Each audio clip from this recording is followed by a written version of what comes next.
สบายดีพี่น้องสบายดีทุกคนเด้อมาออกกำลังกายยามมื้อเช้าผู้เฒ่าญี่ปุ่นออกกำลังกายดอกไม้งามๆของตัวเอง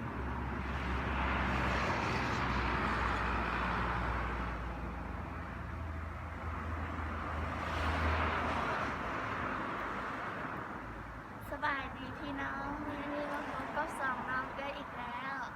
วันนี้เขามาออกกำลังกายตอนเช้าอยู่โกเองเดินสวนสาธารณะไป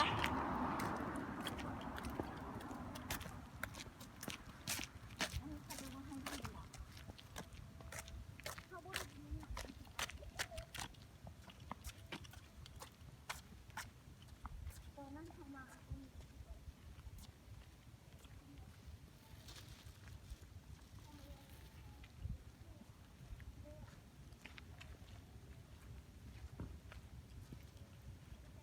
เอาย่างๆไว้เดี๋ยวนี้พี่น้องก็บ่เห็นเลย ขี้อ้อนสาว นี่ยังบ่ได้เทื่อเขาจะออก มีแต่คนออกกำลังกายแล้วมีแต่เขาที่มาเล่น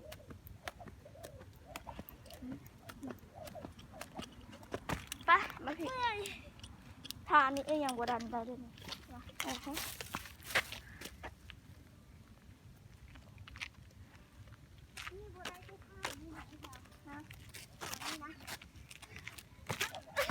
คือกัน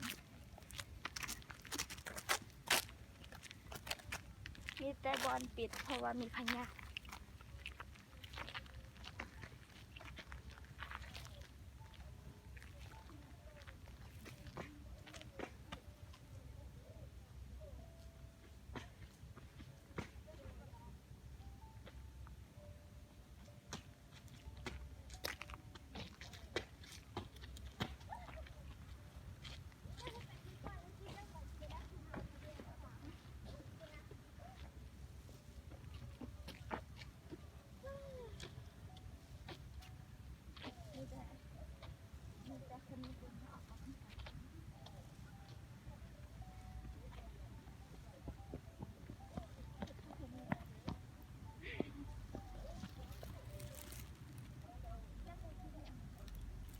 เอามาพี่น้องมาก่อนผู้เฒ่าญี่ปุ่นยามมื้อเช้าออกกำลังกาย ไม่สมัครเลย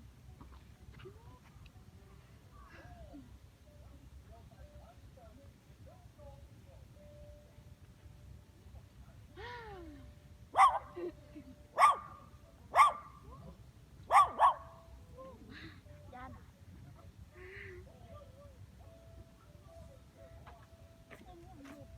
เต้นนะไม่เต้นเพื่อให้พี่น้องเบิ่ง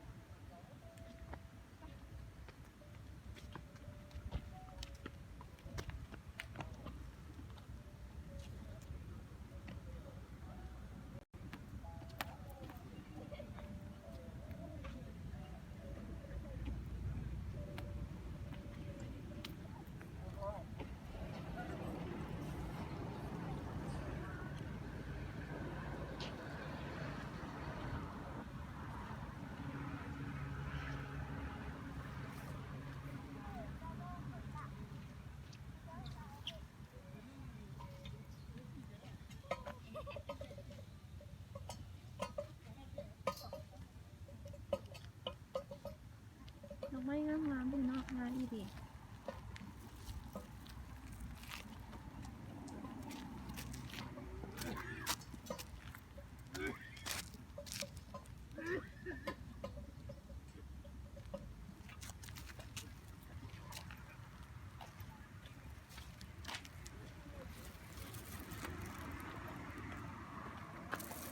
ดอกไม้มีสีขาวสีแดงสีม่วงสีเหลืองสีม่วงสีเหลืองสีส้มบนนี้เลยเนาะซากุระกระล่นบนเลยว่ามีเหลือจากดอกไม่อยากทู่